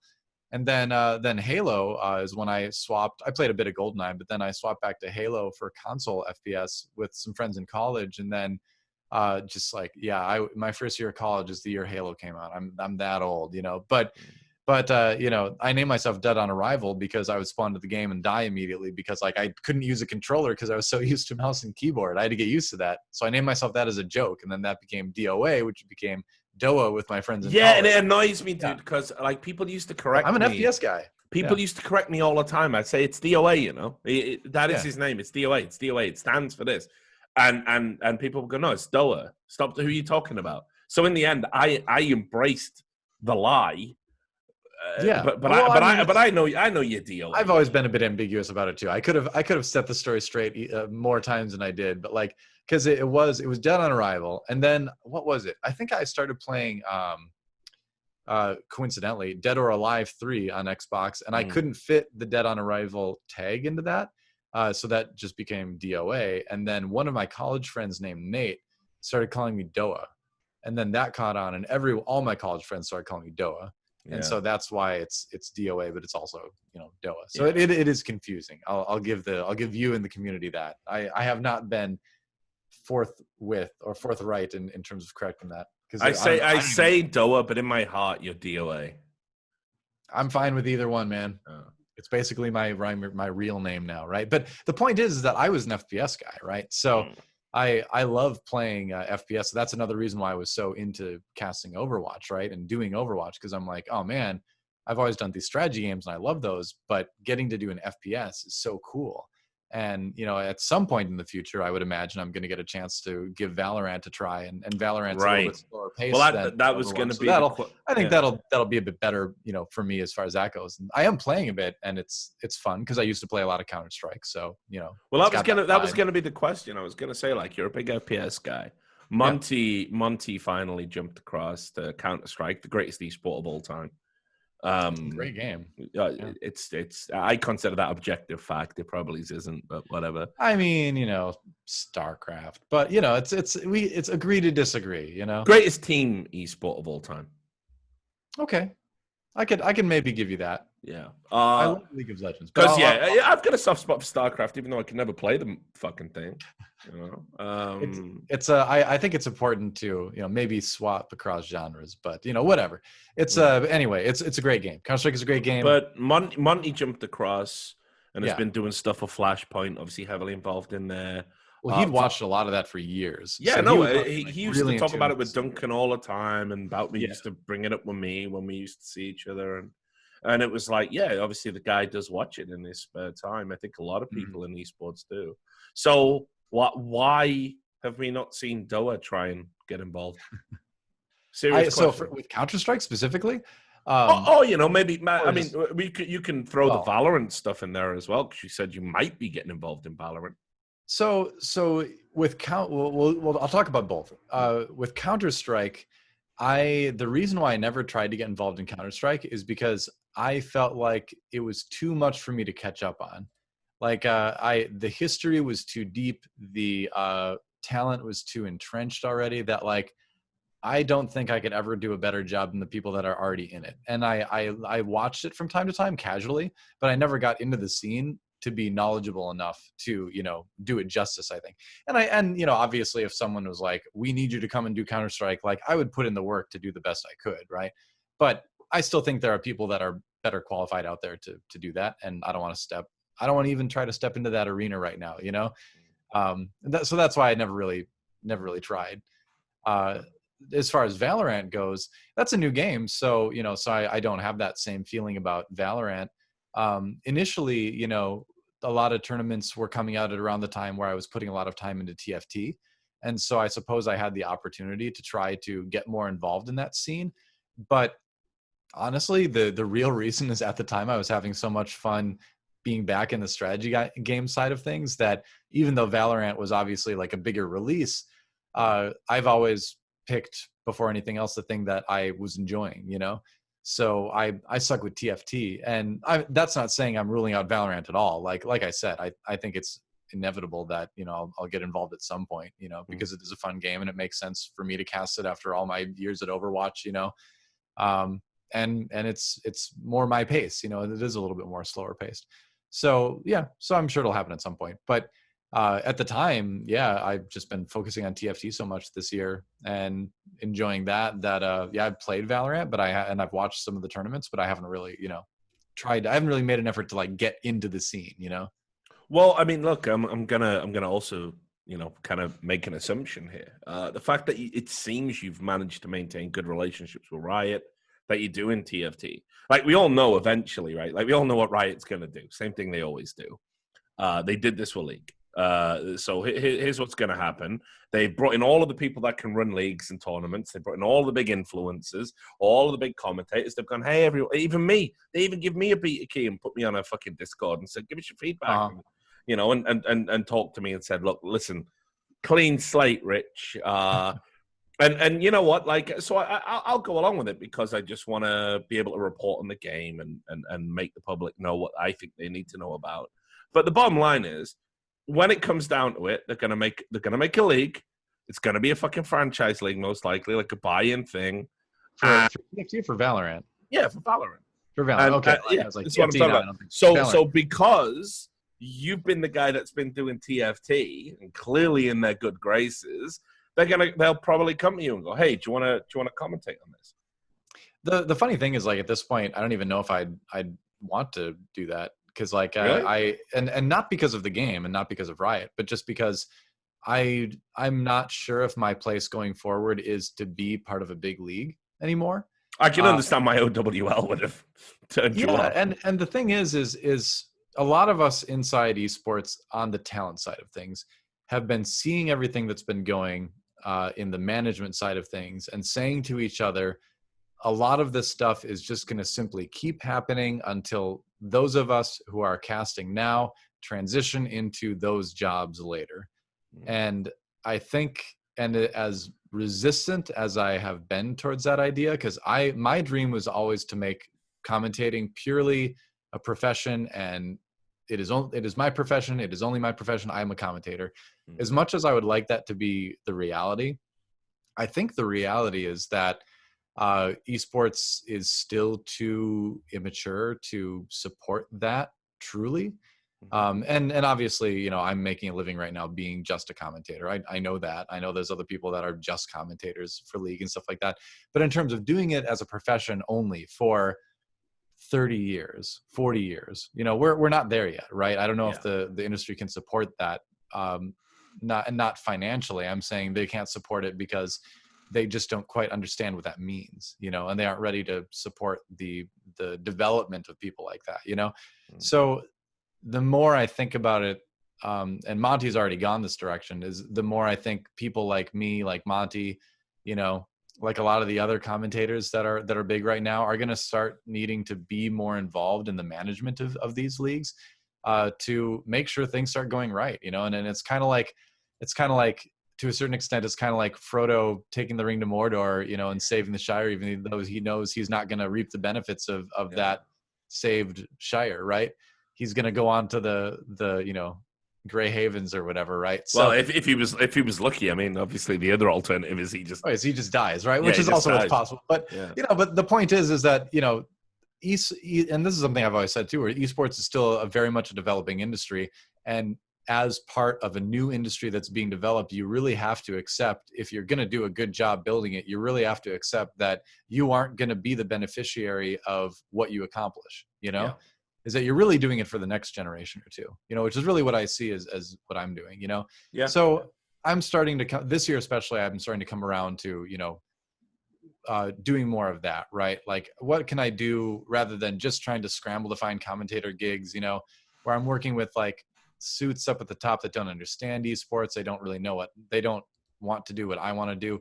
Why am I putting myself through that ringer over and over again when, like, I can start pushing to be the guy enabling the next generation of talent to make the content that they want to make, and like someone who gets the scene and gets the community. Like, we need more people to move into those roles, and I think along with some that, people do hold on a bit too tight. There is no doubt about that. You are right. And I think along with that too, I predict that the industry over the next couple of years is going to move in a direction that is away from developer-run leagues, because I think developers are starting to realize that with a couple exceptions, like I would say the LCS is an exception to this, where it has gone really well, and they've there's definitely been a lot of missteps along the way, but overall they've created something fairly sustainable, you know. But I think a lot of developers are just realizing that they don't need to do that. They don't need to be the ones to run the league and handle the broadcast and all that kind of stuff. It's not their job. Their job is to make video games and to make the best video games, and to put all of these resources towards making these big broadcasts and all that. Like, it just isn't necessary when you've got all of these other organizations out there that either exist or could exist that would do a better job, right? Because they're purely a broadcast organization, and they have the passion, right? I hope you're right so much. You have no idea how much I think it's going to move that direction. I really believe that. Yeah. I think I think developers are basically, I think the average development, games developer company is essentially a glorified cult. And I think the people at the top of that cult are just God complex riddled narcissists. And as a result, and this is almost true in my experience across the board of almost every games development company. Well, this is also a symptom of pure corporate, structure too. This extends, what you're saying extends beyond video games. Yeah, absolutely. But that's what I mean. This is why I think it's inevitable. So the problem you've got with people like that is the idea they'd ever relinquish control. You know, if Steve Jobs hadn't gone and made fucking iPhones or whatever, I mean, yeah, he didn't really make the phones, but if he didn't bully some incredibly talented designer into coming up with the iPhone, and he worked in esports, could you ever see somebody like that relinquishing control of their product to someone else? No. And I see a lot of people who think they're like Steve Jobs without any of the discernible talent or genius in esports, and in particular at games development companies. I agree, which is why we need to show them that it's better for them to not be the ones controlling it, that the bottom line is better for them if they aren't spending the money on these leagues, right? Because they're like, take OGN for an example, a brilliant broadcasting organization that's been very hurt by developer-run leagues. If they were allowed to just go back to doing what they were doing before, which is make things like League of Legends Champions, make things like the OSL, they did such an incredible job making those products because they care about the games a lot, and they are a broadcasting company. It is their sole purpose to make high quality, entertaining content. And you compare that to a video game developer where their purpose is to make good video games, And the broadcasting stuff is always going to be a side thing, right? It's never going to get the full attention, the support, the understanding that it deserves. And as well as just being a subpar product in most cases, it's also just going to be a drain on the resources of that company, you know? Yeah. So to me, it makes much more logical sense. And it's better for everybody. It's better for the fan. It's better for the player. It's better for the developer. It's better for the broadcasting company that rather than having developer run leagues, we have partnerships between developers and broadcasters where, yeah, there is going to need to be more autonomy on the broadcaster side where the developer is going to kind of say, you know, they obviously, like, for instance, like I've had conversations with Jeff Kaplan about like how involved, Team Forward Blizzard wants to be with the creative direction of the Overwatch League, right? Yeah. Where it's like, and his answer to me was always like, we don't want to really be involved. We want them to like make their own product. The only thing we care about is we don't want like a poster with Reaper pointing his guns right at the screen or something like that. You know, Sure. They don't want to see their characters used in inappropriate ways. Sure. So I get and that. That's fair. And that's where I see the developer's role is they want to make sure their vision for the IP stays where it was. Like you're not going to have like, James Rayner becoming like a bus driver or something, right? You're not going to have him like, you're not going to have characters doing things that are so out of character, right? Yeah. So not that there's anything wrong with bus drivers, but I'm just trying to say an occupation other than like Zerg hunting / loving, which apparently is his career. But but basically like that's the point is that the guidance on the IP side from the developer is vital and it's important, but they also need to stay at arm's length and let the real broadcasters make a real product. And there's lots of organizations coming up right now, like a B-Site that Monty is working with. There's Wisdom Esports in Minnesota, of all places, that I've been working with their Giant Slayer brand for TFT that do an amazing job, and with more resources and more support, they can make great broadcasts, right? They already are in this COVID world, right? And that'll get even better as things can be more, be bigger in the future, right? There's OGN, right? OGN had to close OGN North America, unfortunately. Yeah, I know. Tragic. I got to work with them on some pub. Thing. Yeah, I got to work with them on some PUBG events. Yeah. So, and they talk about things coming way too late. Like they had their shot 5 years ago to make that really work and they came in too late. So that's on them. Yeah, but for sure. But the point is that broadcasters like that, with the proper support and autonomy, will make better products than a developer ever could, frankly, because like I said, the broadcast will always be secondary to what the developer is actually trying to do, which is just make video games. So I've always pushed back against developer run leagues, and I'm not saying that it's impossible that it can ever work, but I'm just saying, why do they need to, why does it need to be them, for any other reason other than pure control over the IP? There's really no reason that a developer needs to be the ones running the league, even if they could do a good job. It just still doesn't make as much sense as having a good broadcasting company have a partnership with you, So I think developers, just from people I've talked to inside different companies and just from the vibe that I have around esports from talking to different people, like I feel like maybe over the next few years, it's ready to kind of push in that direction. And I'm not saying it's going to totally go over to that side, but I'm saying that like I think people are going to be more open to exploring that, and I think that's better for esports if that's the direction that it goes. Yeah. So look, I'm conscious, and I know it's your day off, and I know it's like, listen, I could keep you here. Day off? What? What's that? Well, okay, but it's less of a stressful day. I don't have a broadcast today. It's a pretty chill day. Yeah. There you go. Yeah. But yeah, I'm like you. I don't have days off either. This is a day off. That's why I'm sipping a whiskey. It's because we love it so much. Yeah. Well, also as well, we have no work-life balance. Yeah. There it is. I mean, I don't have kids running around or anything like that, I guess. So, no responsibilities except to make bad life choices for myself. So perfect for esports in a lot of ways. Hand in hand. but I understand that you do have a significant other, and you do lead a very active and interesting life. So I'm not going to keep you too long. But before you go, I want to talk to you about Warhammer. Right? Oh yeah, dude. I'll Yeah. talk all day about Warhammer. Yeah, that's what I'm worried about. So I hope I'm not opening a Pandora's box and we're still here an hour from now. But not Sure. which would be great content. It's your time We essentially. could do a different Warhammer podcast sometime. Yeah, well. So here's what I want to ask you about, because obviously, every time I tune into your stream, I say, "Oh, Eric's streaming. I'll go have a look."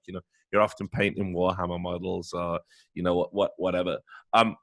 We've had a real lack of good Warhammer games. And it blows my mind, by the way. Like, this is what you need to do, I think. You need to get in touch with the upper echelons of Games Workshop, and you basically need to be the guy that gives out fortress. Yes, you need to give out the licenses. Sure. Because there's so many bad games for such a great IP. But I will tell you, I can die happy by the end of this year, because they're releasing Necromunda. Oh, as a video game? Yes, on PC. Oh, really? Oh, that's interesting. As a turn-based strategy cool. game.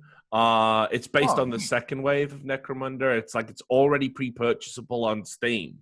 Interesting. Yeah, so that was my favorite game, but I played that way too much as a kid. I have a lot of friends that's one of the few aspects of Warhammer that I have not gotten into yet. But I have one of the rule books. I just haven't made a gang yet. I loved all of those squads. So Blood Bowl I played. Obviously everyone I think played that at some point. I played the original with the compressed polystyrene. Board you used to get, the first edition. See, I'm still fairly new to the hobby. I've only been in about 3 years now. So I'm old school and got out. I think time, having people to play with, and the price point, was kind of I got out, somewhere along the line when I went to college. I just started painting. Working on one of the models from the new 40K box set. Yeah, they look great, dude. Space Marine Captain. He's not done yet. Is it going to focus? Probably not. Yeah. I can see it. That's a plastic one as well, right? Is that plastic? Yeah, it's plastic. Yep, it's incredible what they do now with the plastic model.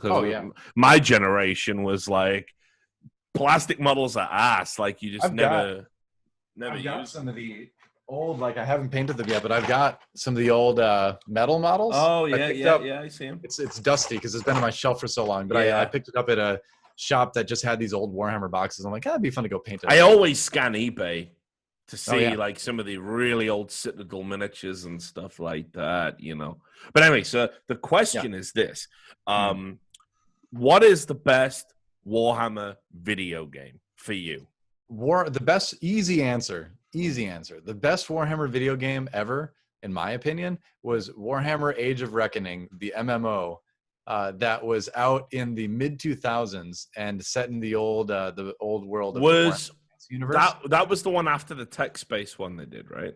I'm not even aware of a text-based one, but they had an MMO that was actually really fun. It had it was centered around world PvP, which is crazy to think about. Yeah. But you could genuinely take control of large areas of the game world.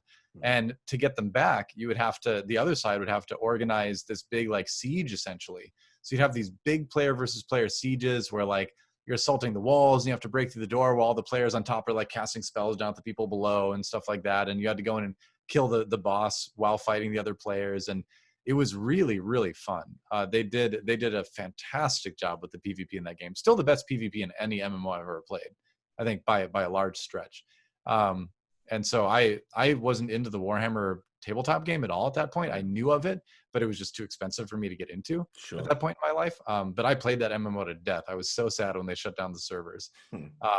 But aside from that, I know a lot of people like the 40K RTS that they had, but I actually never played that. Maybe I should. You know what I was expecting you to say? I was expecting you to say Starcraft. Oh, so what's really funny about that is getting into Warhammer. I've gotten to know some people that have been at Games Workshop for a long time, actually, that go back to that period of time in the 90s where the Warcraft, Starcraft, and all that kind of stuff happened, the interactions between Games Workshop and Blizzard. And so knowing those people, and then also having talked to people at Blizzard like Mike Morhaime even about this stuff. I've heard the story from both sides now, and it's very interesting to hear the different perspectives on it. And I won't get into that because I don't think either side is probably totally right at this point, but it is interesting how that all came out of it, how both sides in their minds are absolutely in the right, you know, and all that, of course. But Yeah, it's kind of funny, but yeah, without Warhammer, we definitely wouldn't have, you know, Warcraft and Starcraft. But they didn't. I'm not on board with the philosophy that it was just totally copied. I think it came out of something that was a weird situation, and yeah, and I Blizzard think it ran was a with it and weird made time something in great. general. Like people were getting Yeah. new to kind of like IP, and you know, there've been so many homages. You Right. know, like from you know, I mean, like the idea as well. Like for example, like you know, imagine if Games Workshop came out and said we're a completely original IP, right? Of course, that's gibberish. You know, where Sure. would they be without Tolkien? You Right. know, and so on. D&D. I mean, Yeah, because and they D&D, originally started as a a miniature D&D, making yeah, company absolutely, yeah, yeah, for D&D mostly. yeah. And so back in like the late 70s, I think it was. And then they were like, wait a second, if we just create a set of rules to go with our own miniatures, we can just sell that too. And then that's, you know, where Rogue Trader, 40K, all that kind of stuff, eventually Warhammer Fantasy came out of. Because, yeah, they were originally a miniature making company from what I've read. Yeah. Yeah, it's true. It's Yeah. true. I used to be. I was reading, you know, White Dwarf as a kid. Oh, yeah. The glorified catalog. I loved. I played all the games. I loved Dark Future, the Mad Max game they made. And, Oh, okay. Yeah. that was They have a good Lord of the Rings tabletop game yeah. that I've always wanted to play, but it's like you can only get involved in so many tabletop games. You know? Nah, yeah, that's what I mean. It's like, especially when you're a boomer and it's like times at a premium. You know, it's like, Well, this year I set it thought all up. I look at social media and I see all my friends being like, "Oh man, all this free time because I'm not at the office and all this stuff." I'm like, oh, I've been busier this year than I've ever been, like ever. And so I've barely painted anything over the course of the quarantine, despite being at home and looking over at my hobby table over there every day. I've barely gotten to work on anything. It's really sad. Yeah, no, I'll get back to it eventually. Yeah. So, sort of final questions. I'll let you get out of here at a reasonable hour. Sure. You know, look, I know obviously you're heavily involved in TFT. I know you've alluded to the fact you might get involved with Valorant, but like realistically, I'm sure you got fans all over the world. They're going to want to know kind of what you're going to be doing next, what the next big move is likely to be for you, because you know, like I say, you're painting on your stream, you're chilling. People want to know what the next TFT? big DoA thing is. Yeah, playing some TFT. Yeah, going from a one of the biggest leagues in esports to casting online events for like a small, tiny, you know, side game to League of Legends. It's an interesting change, and I have loved my year with TFT. It's from the casting side, it's been so much fun. And I just love playing it too. You know, it's the first game I played to the point where like I was in Masters for TFT before the reset. And I'm almost back there again. Wow. So I've actually played enough to get good at a game for the first time since StarCraft, basically, where I was actually a legitimate talent. I'm actually good at TFT. Yeah, holy that's right. shit. I can be an analyst if I want to be. I just never needed to be when I was casting with Monty. But anyway, and he's way better at it than me anyway. So I you know, why try? But the point is that, yeah, it's been a crazy year, and people definitely, a lot of people wonder where I went, you know? So as far as what the next big move is, the easy answer is, I don't know. The longer answer is that I've been talking to different people about different things, about what 2021 would look like for me. And so there will be, at some point, you know, some sort of big announcement that I'll get to make, but what exactly that is remains to be seen, because there's still a number of different directions that I'm kind of looking at going. So, you know, part of that is what the opportunities are exactly, and then part of it is like, what do I want to do, you know? So we'll see. Yeah, for now, TFT and whatever else. Yeah. Well, look, it's honestly been a joy to talk to you. I could literally do this all night. It was a ton of fun. Yeah. It's getting late for me, but it's like I saw you've got the whiskey there, and I'm like, oh man, I wish it wasn't. Yeah, a bit too early for you. I'd say too early for whiskey, but yeah. I got to write an article after this. I'm working on an article making the argument that Twitch should bring back Ice Poseidon. So that's need a few drinks for that one. Yeah, but yeah, it's just been so nice to talk and catch up.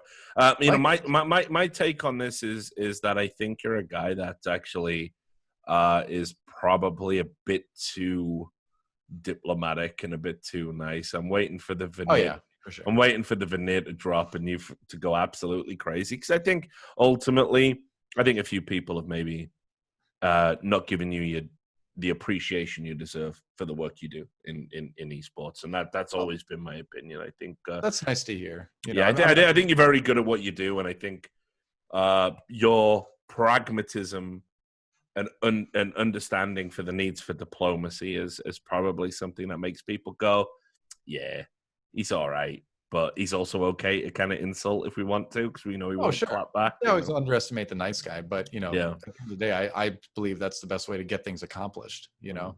Rather than be needlessly divisive, I think it's fine to be confrontational in a diplomatic way, and it's worked so far for me. And it's I will say that I don't let the veneer drop in public, because that doesn't serve any point.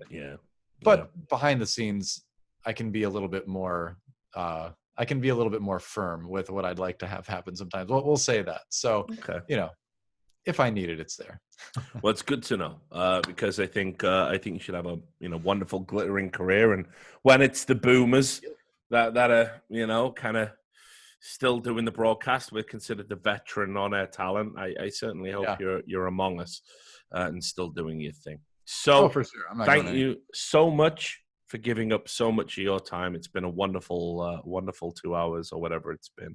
And to everyone who's been listening, this is the man. This is DoA. Raw, uncut, and filtered DoA. Right. Edgy so DoA. Raw. Yeah, exactly. He's a great guy. So make sure you show him some support. Obviously, his Twitter's going to be down there. Go follow him. Make sure you tune into his stream. Go if you want to. You can even go download TFT. I've got nothing against it. Great game. Yeah, if you got to play an auto battler, by all accounts, it's the best. So have at it, guys. But there you go. So thanks a lot to him. Thanks a lot to you for watching. And obviously, make sure you tune in next time for another episode of The Richard Lewis Show. Thanks a lot. Till next time, take care.